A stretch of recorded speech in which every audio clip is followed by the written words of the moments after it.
Hi Foxes, and welcome back to my channel. This is Brittany from SHOPFOXBURROW. I'm SHOPFOXBURROW on Poshmark, Instagram, and Etsy, and here on YouTube. And a couple weeks back, 2 weeks ago, I went to the Goodwill Outlet that is just a few minutes away from my house, and I did a big haul of things that I was going to take to my vintage booth. I will link that video down in the description box below so that you can check it out when you are done watching this video. But I wanted to show you today all of the things that I kept to actually list on Poshmark or to keep or, you know, for my personal use, and just like what I pick up at the bins. So if that sounds interesting to you and you like to see some vintage, you like to see some hard goods, you like to see what I love, super love, and decided to keep, then stay tuned.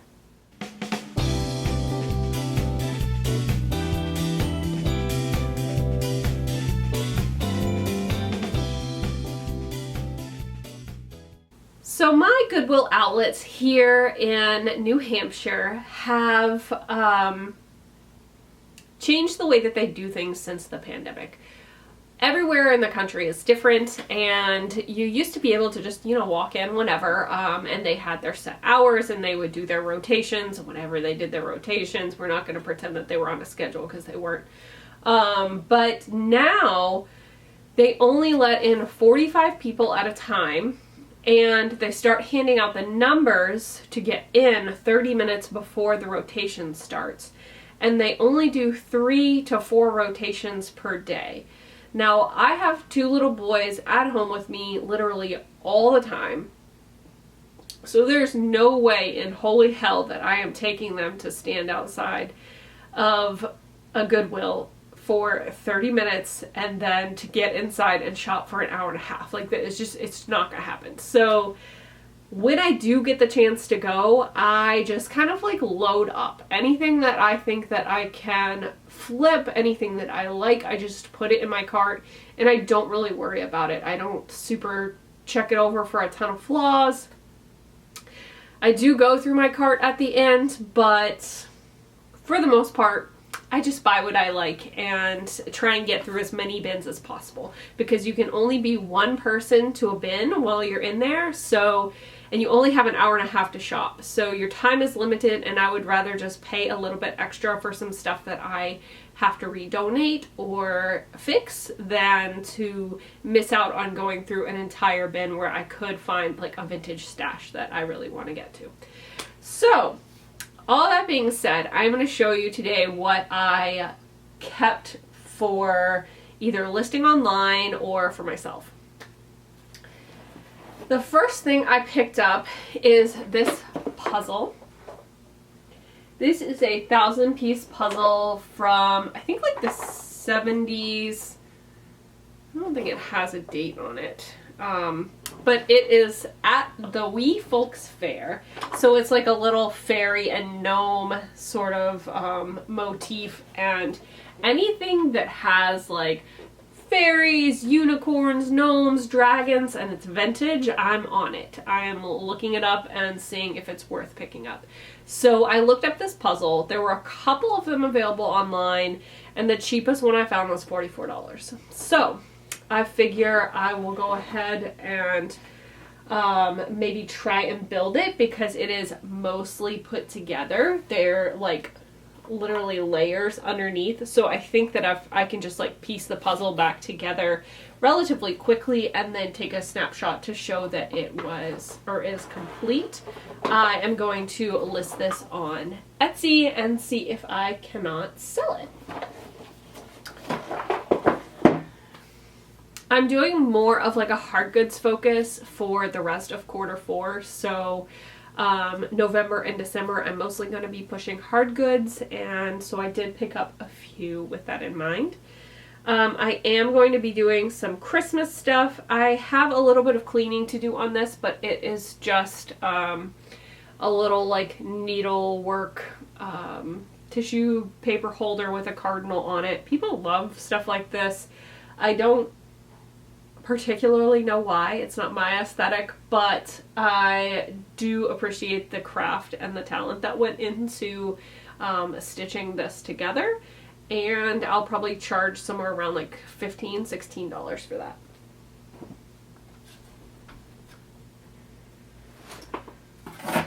Next up is a hat that I picked up for next year. I always like to save up straw hats because they weigh nothing, and then in the spring I will just list all the straw hats that I have, and I usually sell through them pretty quickly.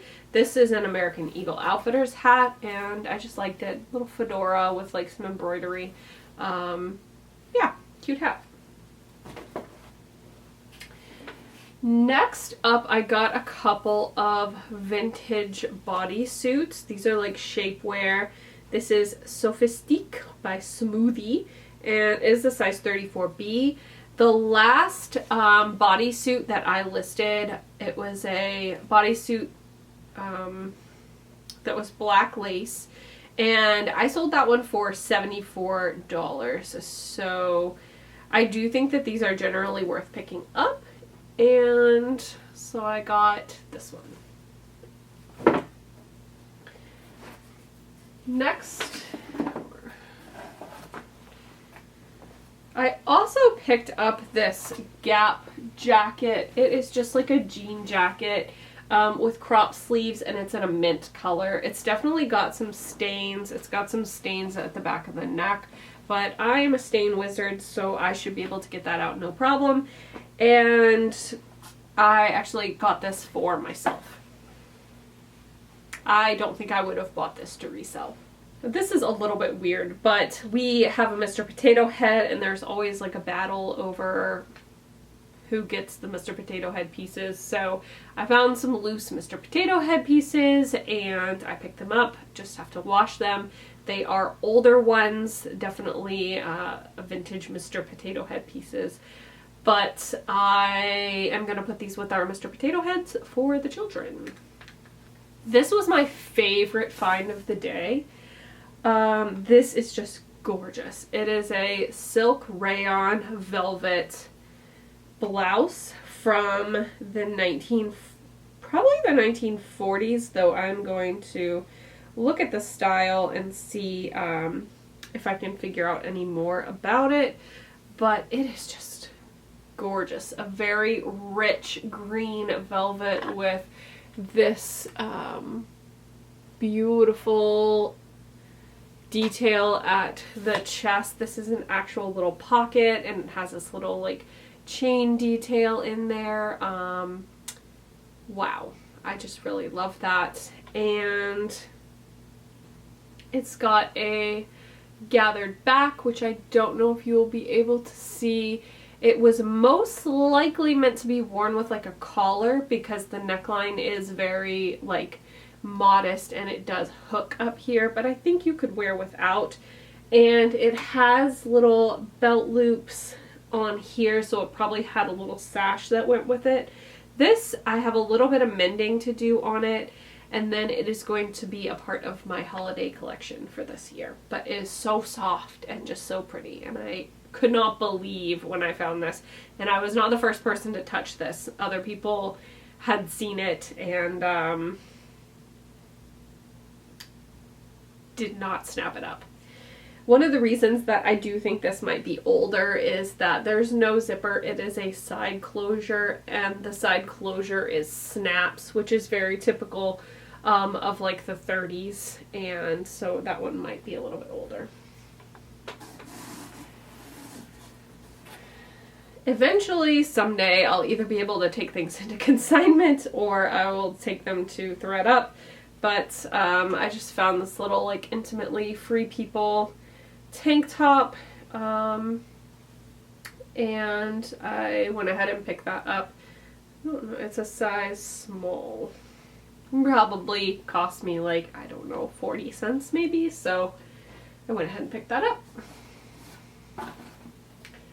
I got this one for myself, and I'm not entirely sure I'm going to love it, but it's just an LL Bean striped sweater with a boat neck and 3/4 length sleeves. It does have a little stain on the chest, but again, that shouldn't be a problem to get out. It's really faint.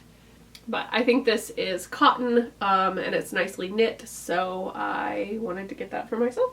Okay, I got a couple of little children's things, and I always tell myself I'm not going to buy any more kids' clothing, but I could not resist this. I always find something that I just could not resist. And this is, I believe, a little 1940s dress, but it's got these little chickens on it. Oh my gosh. They are stitched on. It's like an applique. And it's just this tiny little baby dress. It has these little pockets, the little embroidery. And I was like, I literally cannot leave that behind. It cannot end up in the landfill. And I have to bring it home. So I have a bunch of my little boy's things that I'm going to be photographing. And I have a small batch of vintage children's stuff that I'm going to be photographing. Vintage children's does very well on Etsy. It also does well on eBay, and it does pretty well on Kidizen too, which I don't sell on Kidizen, but if you did, then vintage little kids' clothes might be something that you were interested in. But just like, can you see that? It's just got little stitching on the chickens, and it's like the handwork that went into that. Like, I can't leave it behind. Next up is a muff. This is a Mink Muff. It's definitely seen better days. You can see a lot of the cotton fluff in there, but the outside is in nice shape, the fur is in nice shape, and you can still get your hands in there. And I thought that this would be cute for like a little entry-level collector, or as a costume piece for a theater. And so I went ahead and picked it up so that it didn't end up in the landfill, and I think it's cute. I'm gonna list it as part of my holiday collection, and hopefully someone finds it as adorable as I do and purchases it.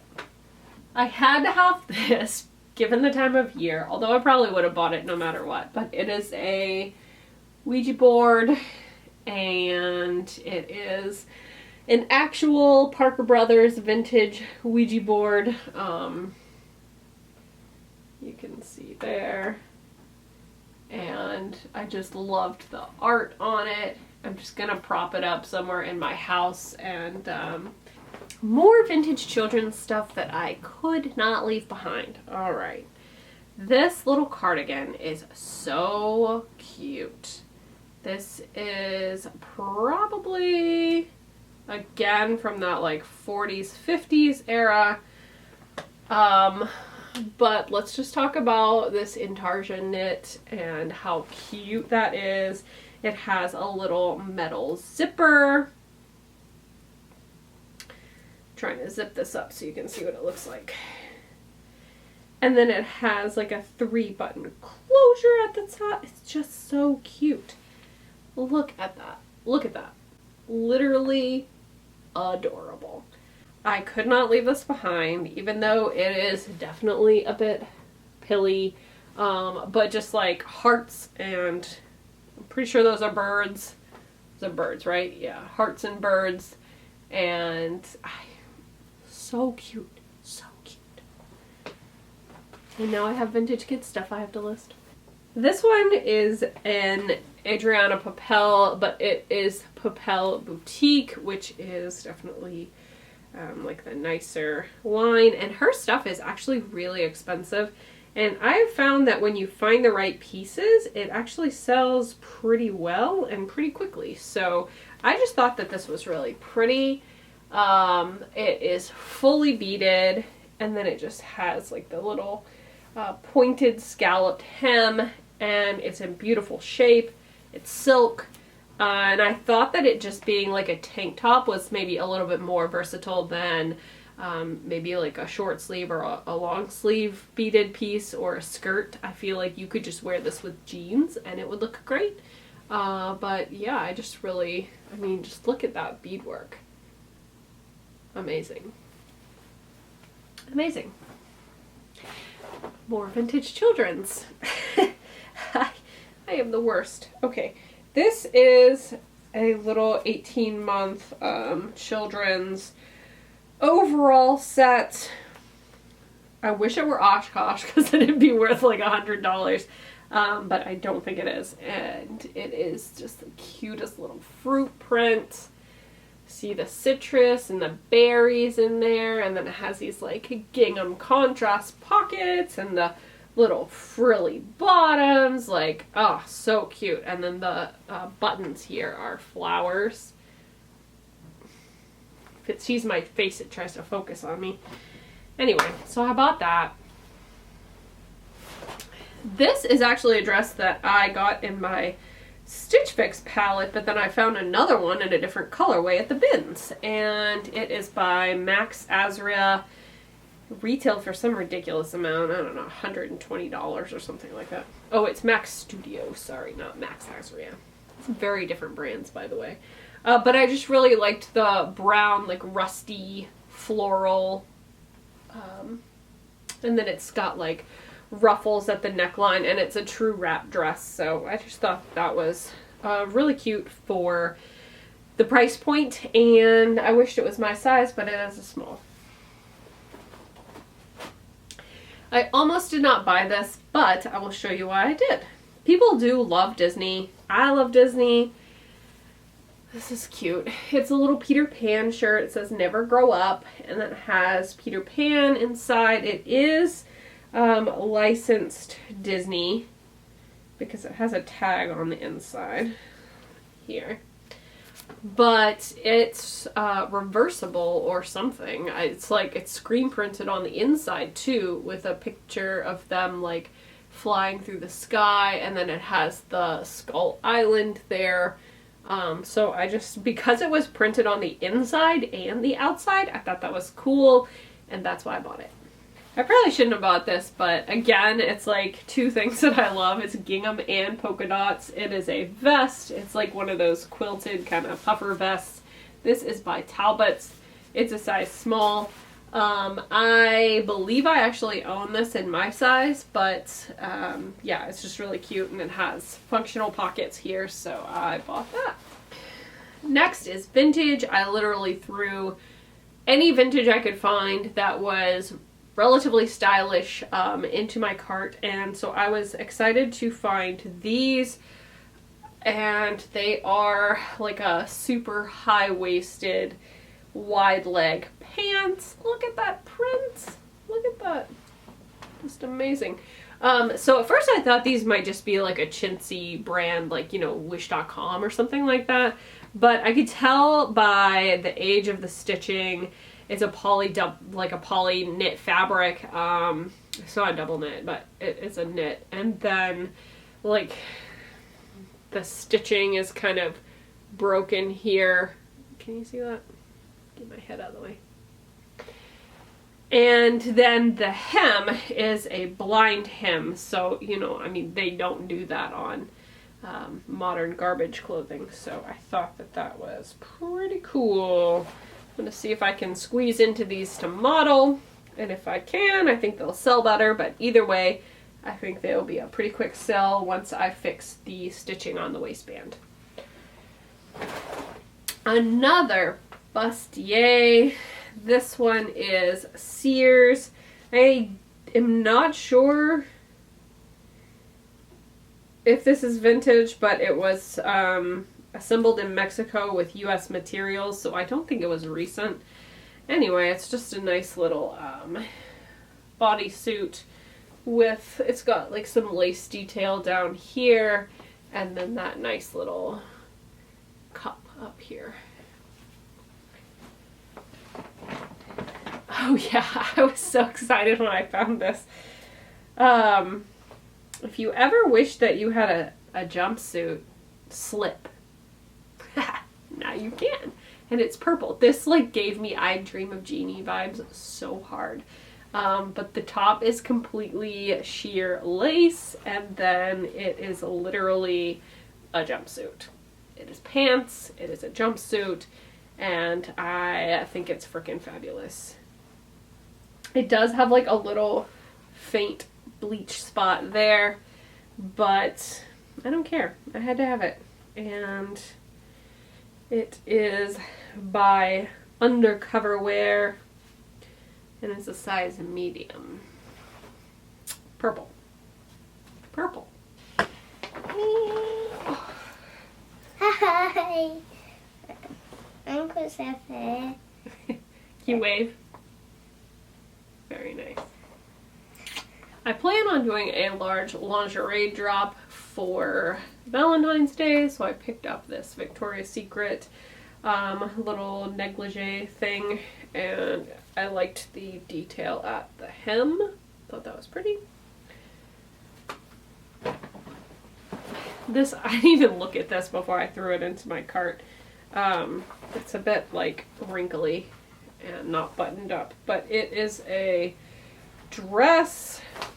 Look at those colors. It's like fall extravaganza explosion, and it is a button up. It has loop button, like it has these types of buttons here, and then it's got a tie belt, and it actually had the belt with it. I just threw it straight in my cart. Didn't even have to look at it. Just felt the material, saw the material, threw it in my cart.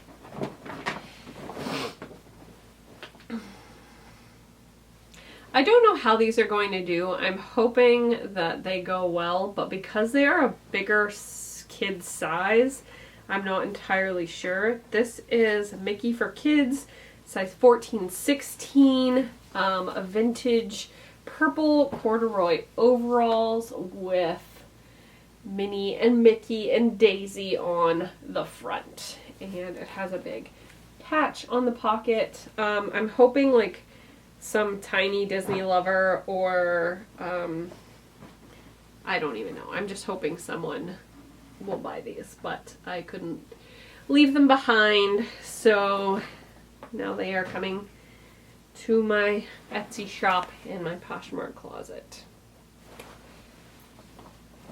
sometime in the future.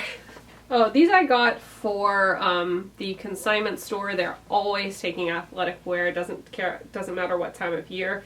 These are Prana, size small. The last Prana I took in, I think I made like 12 bucks or something like that. So that's good enough for me. This one is just Reborn, which I'm pretty sure they sell on like Zulily. But this was just a really pretty dress. It's like a Midi wrap dress, and it's got this pretty ruffled hem down here. Just very like boho-y, and I thought that that would be just a cute little inexpensive addition to my closet. Okay, so we are on the last bag here, and let's see what else I bought. This is for my husband. He likes to wear wool sweaters in the winter. This is a vintage J. Crew. That's a vintage J. Crew tag, and it's just a blue wool crew neck sweater. Just needs to be washed. I got these Matilda Jane shorts. I could tell this was Matilda Jane before I even picked it up.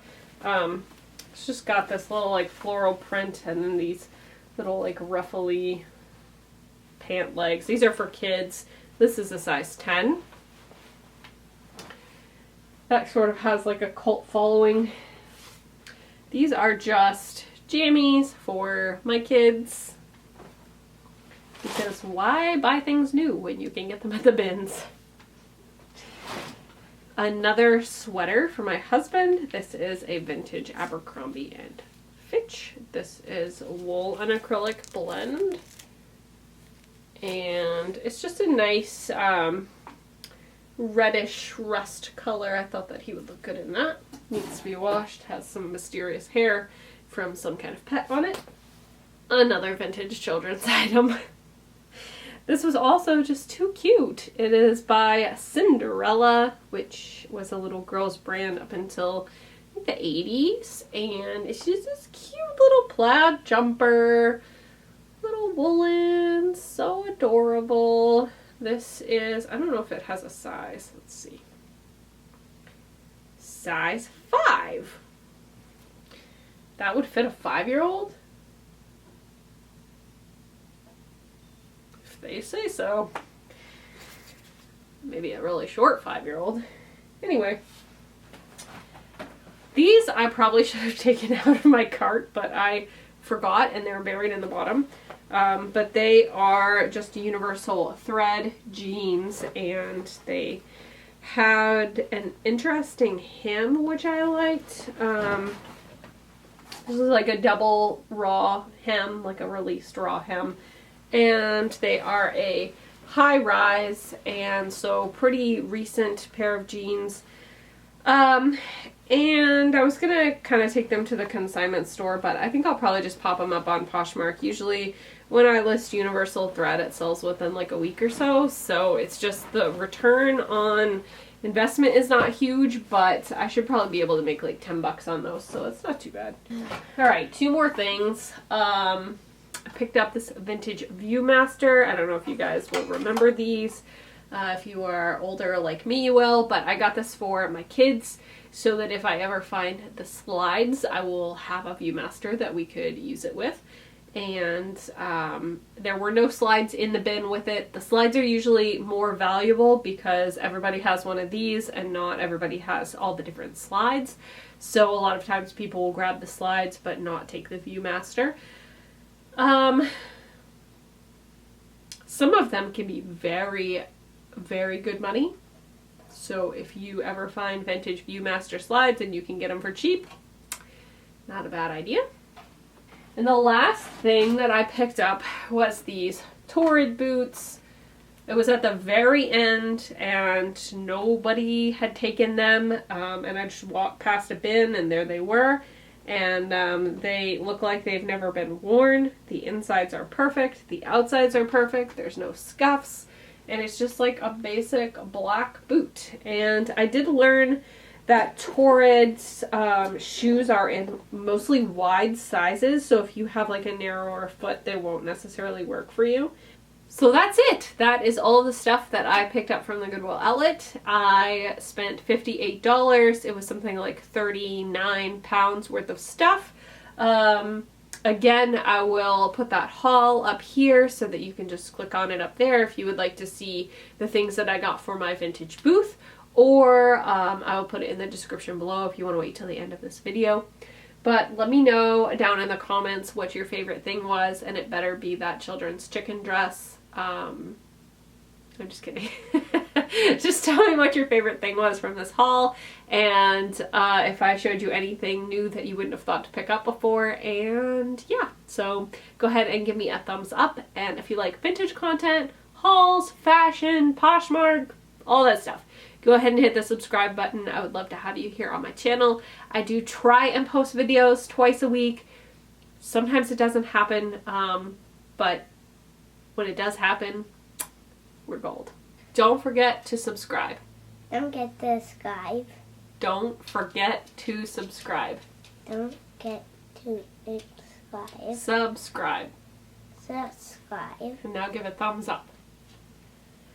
Alright, I feel like I've talked forever, so I'm gonna go. Bye.